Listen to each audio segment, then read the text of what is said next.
although the garage sale wasn't supposed to start until Friday and last until Saturday at the latest, in case you thought your junk was that valuable.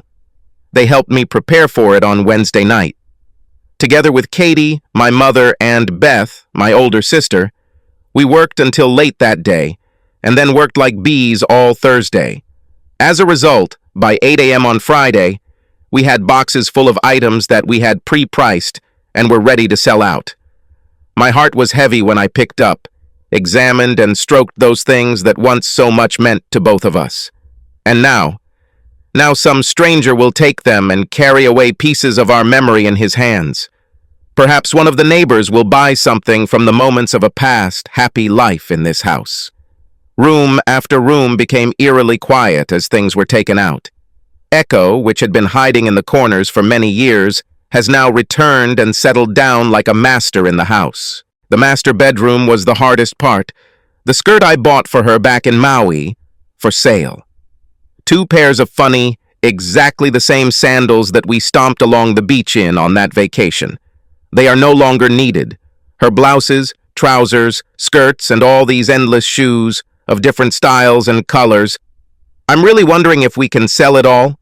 Mom said to start with $10 a pair, although I'm sure each pair probably costs much more. Yes, what my wife really knew very well was how to masterly handle a credit card. Almost everything I picked up brought back pleasant memories. Several times I had to turn my head away to quietly brush away a tear. Maybe over time my memories will fade, but that hasn't happened yet. It seemed as if the contents of every box I opened cut my heart to the quick. Mom would send me into the kitchen from time to time, telling me to have a snack and rest. He and Beth shouldered this task on their shoulders, and even my broken heart could not stop them from completing their mission. Sitting in the kitchen didn't help me at all. My new apartment was small, and I wouldn't need all those pots, pans, and plates there. By the time we decided we were ready to start, the garage was filled with boxes from floor to ceiling. The plan was for Hank, my father, and his buddies to dress up in what looked like very official law enforcement uniforms. All of it was purchased at the store for Halloween. My father and his friends had permits to carry weapons, and they planned to parade during the crowd in full regalia. At the same time, a rumor was started that those who are looking for a 5-finger discount, in other words, take goods without paying for them. It's better to try your luck somewhere else than to try your luck at our sale. Mom said that she would handle the cash proceeds received from the items sold. On Friday, I was outside before dawn, setting up tables and tents. Fortunately, according to the weather forecast, the wind was quite light and no precipitation was expected during the day. Interestingly, even this early, some potential customers were already driving by, asking if we were open. At garage sales like ours, there are always early risers looking to find great items at mindlessly discounted prices. Beth showed up around 7 in the morning with fresh donuts. Soon after that, Mom and Dad showed up. While the women were fussing about, the men began to remove furniture from the house. With every item that we took out of the house, the crowd that quickly gathered in our yard increased in size right before our eyes. It was surprising to see so many people for such an early morning. Mom volunteered to deal with the cash coming in, and I was glad that we had thought ahead and brought a large package of disposable bags for customers to put their purchases in. Beth enjoyed interacting and working with the arriving crowds, and would come up with all kinds of funny nonsense whenever someone asked a question. The sister easily told them everything about things that they themselves would like to hear. Ahee Street was no longer crowded, since 2 of our closest neighbors took advantage of the crowd of people and also put out some of their things. We did not fail to exchange pleasantries with them. Darcy, Diana's closest friend on our block, showed up just before 8 a.m. "Chad, what's going on?" she demanded. "Good morning, Darcy. Actually, this is called a garage sale." I grinned, circling our yard with my hand. "I know what it is, asshole," she snapped. "Diana told me that you guys would just be selling some stuff. And here, yes, that's exactly what we do. Just think, it's not even 8 in the morning and we've already sold several good things," I boasted. "But..." She didn't say anything about furniture, Darcy said, frowning and looking around. I think she just didn't want you to know about it. Sorry, Darcy. I'd love to spend time chatting with you, but I have work to do. Enjoy the shopping? I flashed a white-toothed smile in front of her suspiciously frowning face. Darcy looked pretty angry that I had gotten rid of her rather carelessly. He and Diana always liked to think that they were in control of all decisions. So I wasn't at all surprised when a few minutes later my phone started ringing. Hey, Diana. Hello? Sorry, I can't talk for long. Very busy with the garage sale, you know. There's an invasion here, but thank God we are coping just fine without you. Chad, Darcy said you have clothes and furniture all over your front yard and driveway. The clearly angry voice of my beloved was heard in the receiver. What can I say? You have to get up early to get past Darcy. Yes, events are developing here, and very quickly. Well, that's it. It was nice chatting with you. Don't you dare turn it off her! Diana's hysterical cry choked as soon as I pressed the magic button and ended the conversation. Well, it was just her first call anyway. I let the next one go to voicemail. And the next one, and then the next one. Well, you get the big picture. Oh, stop. Paintings. How could I forget about them? I returned to the house, walked through the rooms, and took them all off the walls. Hell, the frames alone cost 10 times what I was asking. When I appeared in the yard again, my mother told me that Diana had managed to call her, but she ignored the call. Mom handed me an envelope with $500 and it was only $8.15. Wow, not bad at all. Looking around, I realized that, despite the crowd of potential buyers, our Egyptian pyramids of things had hardly diminished. Every time there was space on the table, Beth immediately emptied another box. By this time, on the road in front of our house, there was some kind of real zoo going on. Someone tried to back up their pickup truck in our driveway to load a dresser. Meanwhile, another envelope with $500 moved from my mother to me. Some obsessed lady was trying on Diana's shoes at incredible speed. Her eyes burned with such an unquenchable fire, as if she was going to take away with her 10 or even 20, worth a couple of $100. And I was also worried about how these slightly worn Louboutins would sell. Then Diana called again, and I decided it was time to pinch her cheeks again. Hello? I purred. Don't you dare say hello to me. Darcy said you're selling my clothes and shoes. Your friend is very observant. You shouldn't have touched my things, she squealed. Guilty. I swear you said it yourself. Get rid of ugly things. So I do it. Remember, you even wrote it down. I was talking about yours, sweeters. About those that seem cute to you, but in reality they are completely creepy. You probably should have been more specific. Wait, I'll read it now. Here it is written in your hand. Get rid of ugly clothes. So I want to please you. Your wedding dress is sold. You know it made you look pregnant, so I already got rid of it. Isn't that cool? You are unbearable, Chad. What's wrong with you? Diana growled like a hungry tiger in a cage. Just following your instructions. By the way, most of your jeans are gone too. I remember you always thought they made your ass look fat. Personally, I don't think jeans have anything to do with your butt, but either way, they won't bother you anymore. Why are you treating me like this? Whiny notes appeared in her voice. This is a rhetorical question, right? Oh, honey, I have to go, I said cheerfully, noticing something in the yard. I see that the lady who is hung with your shoes like a Christmas tree is already waving money. I think she's ready to pay it off. We'll hear from you later. And I pressed the red button. Earlier this week. Wednesday morning. Stop repeating this. I've been to all our previous garage sales, if you remember, I answered calmly. You may have been there, Chad, but it was always me who planned everything. Now I'm just trying to make sure everything goes smoothly without me. My wife Diana was organizing a community garage sale coming up soon. The HOA we belong to limits us to such events twice a year, in the spring and at the end of the summer. We participate in them, but more for the sake of immersing ourselves in the life of the neighboring community, and not to earn money. Although, of course, it is nice from time to time to, so to speak, clear out the home Augean stables and get rid of things that no longer matter in our lives. Diana won't be around this time. She's going to Cleveland to, she hopes, get some kind of merger done. It seems this is her fourth trip there in the last 3 months. She is not a lawyer, but works in the legal department of her corporation. I continued, waving the sheets of paper in my hand. There must be 6 whole pages of your instructions. Come on. They will help me anyway. My parents and Beth already said they would be here. I think Mom is only doing this so she can spend more time with Beth.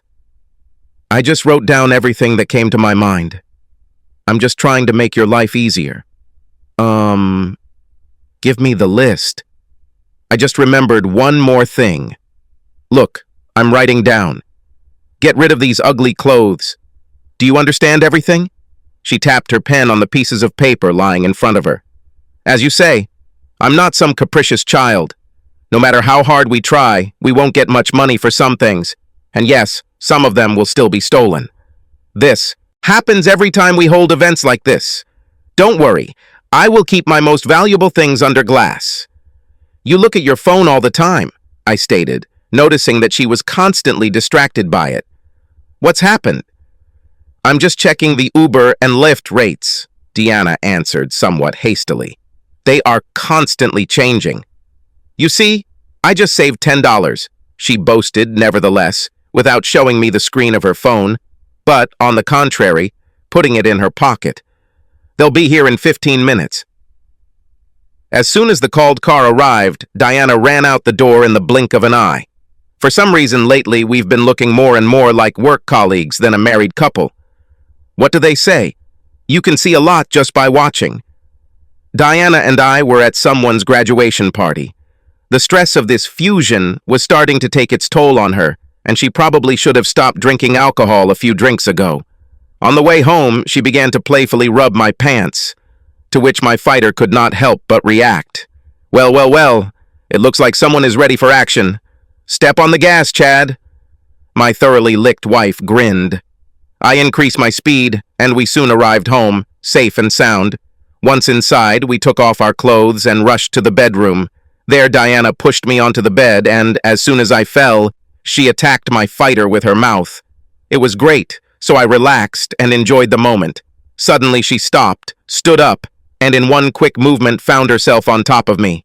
We both quickly ran out of energy. A short time later, when Diana, dousing me with alcoholic fumes, was already fast asleep on my chest, although she never had time to get off me, I replayed the last 20 minutes in my head. And here's what I noticed that was unusual. 1. She never initiated sex first. 2. I never so didn't like my fighter. So what exactly happened tonight? At the party, she didn't leave my side the whole evening. So if it wasn't me who awakened the insatiable sexual predator in her, then who? I assumed something was rotten in Cleveland. So when her next trip there was announced, I alerted my somewhat expensive private investigator about her upcoming itinerary. Yes, on her next business trip to Cleveland, there were no obvious displays of affection in public.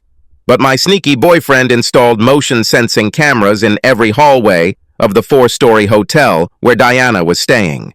She really did a good job of creating a distraction. Diana left her room, went downstairs in the elevator, and went to buy something in the hotel lobby. Then she returned to her floor, but entered another room. And only before dawn, she returned back to her place. Game, set, and match. Friday afternoon, Deanna's parents appeared. Hank stopped them talking on the sidewalk, so I went out to them myself. Chad, what are you doing selling all this stuff? Deanna told us that there were only going to be a few small tables on display with items for sale. Apparently she's not very good at math, I answered calmly. She also said that you don't answer her calls. It is not true. I've already talked to her several times this morning. Well, she says you hang up and then ignore her repeated attempts to call back. Her mother interjected disgruntledly. Why don't you call her and tell her to tell David that he better be careful in the near future? I suggested it to her. David? Who is David? Well, apparently this is the asshole she has sex with during her so-called business trips. If you need proof, I have something for you. I knew I would need convincing evidence. What other evidence? Her father attacked me. Here you go, a photograph. You can keep it because I still have plenty of these. As you can see, the image is dated from this morning, namely 4:21 a.m.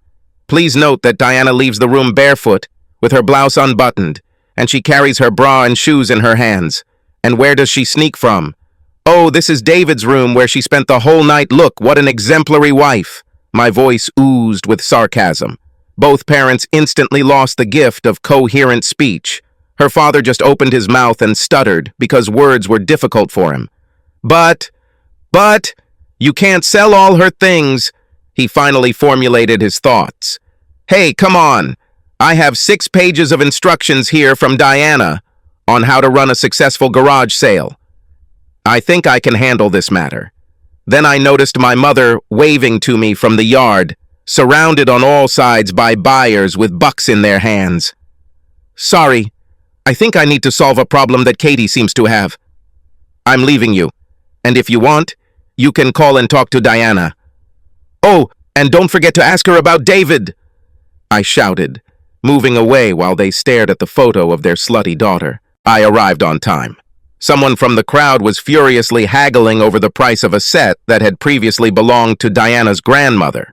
Of course, I wish it would all be taken away quickly, but the antique furniture was made by Gustav Stickley I around 1910, so it cost a lot of money.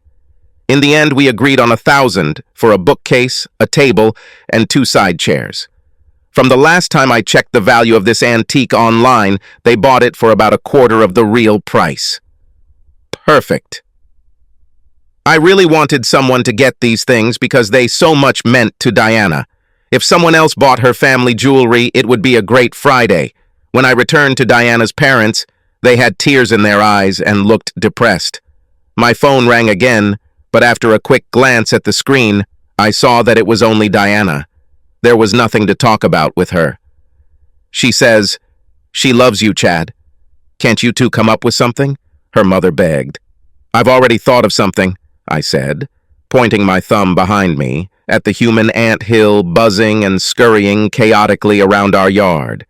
"We'll get rid of everything we don't need, and I'll move into my own apartment." "And Diana?"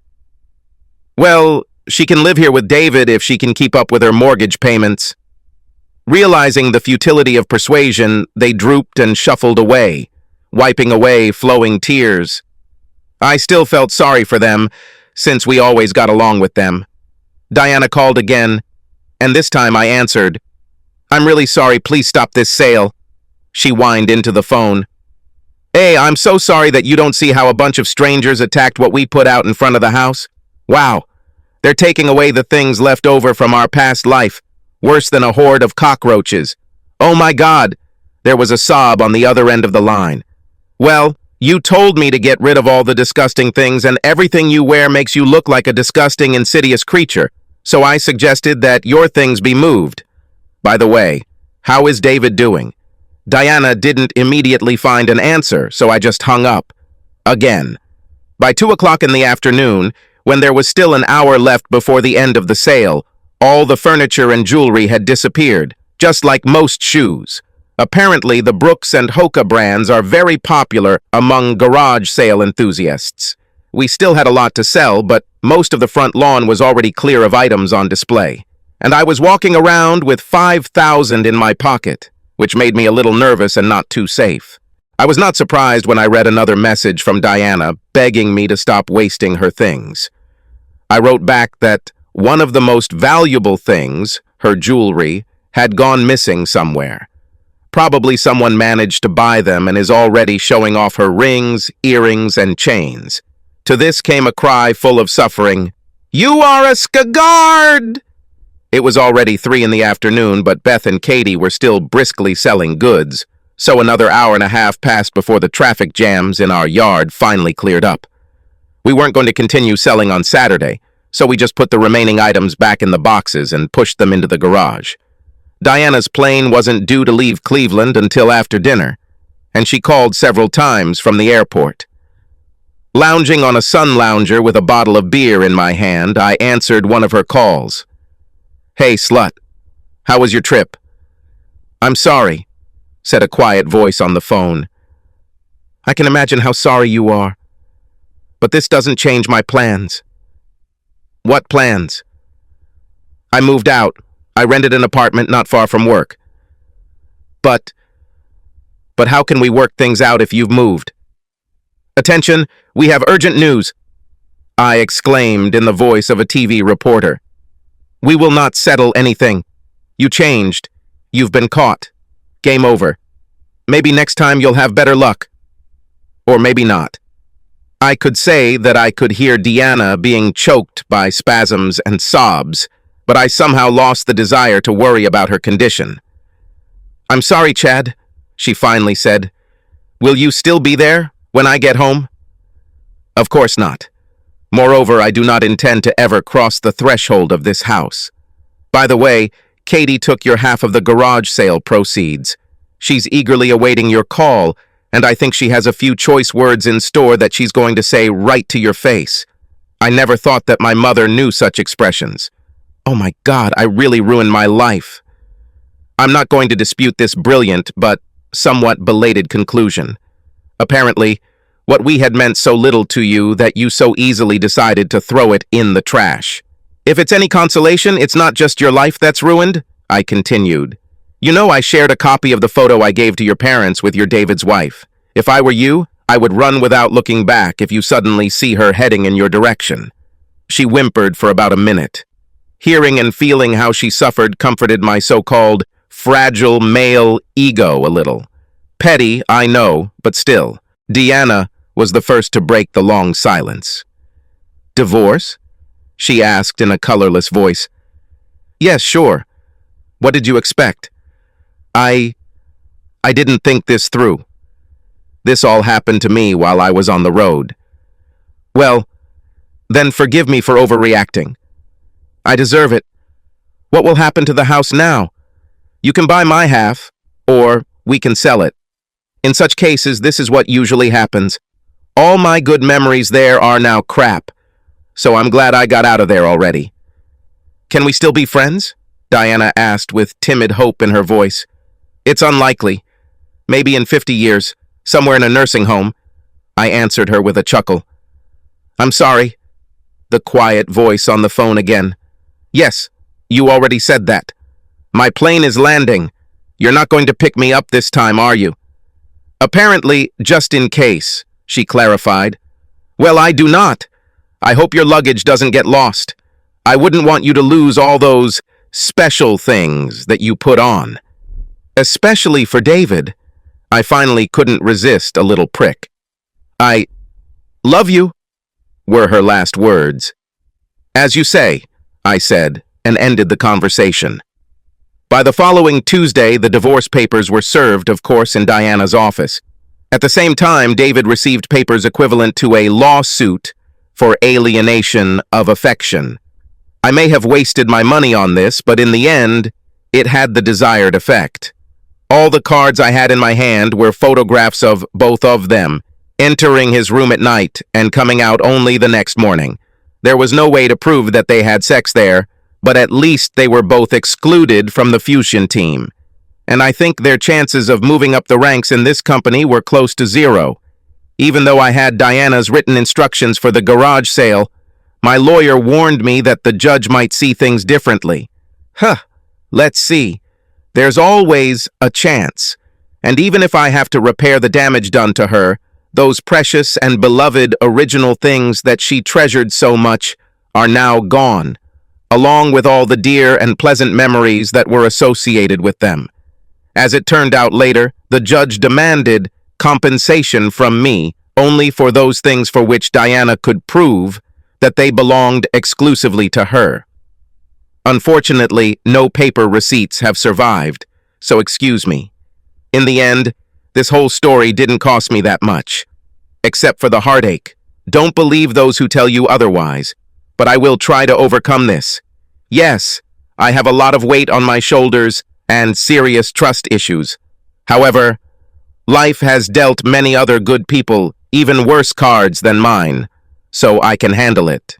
Subscribe to our channel so that your second chaff doesn't cheat on you, and go ahead and listen to the next story, because this story is nothing compared to the next one.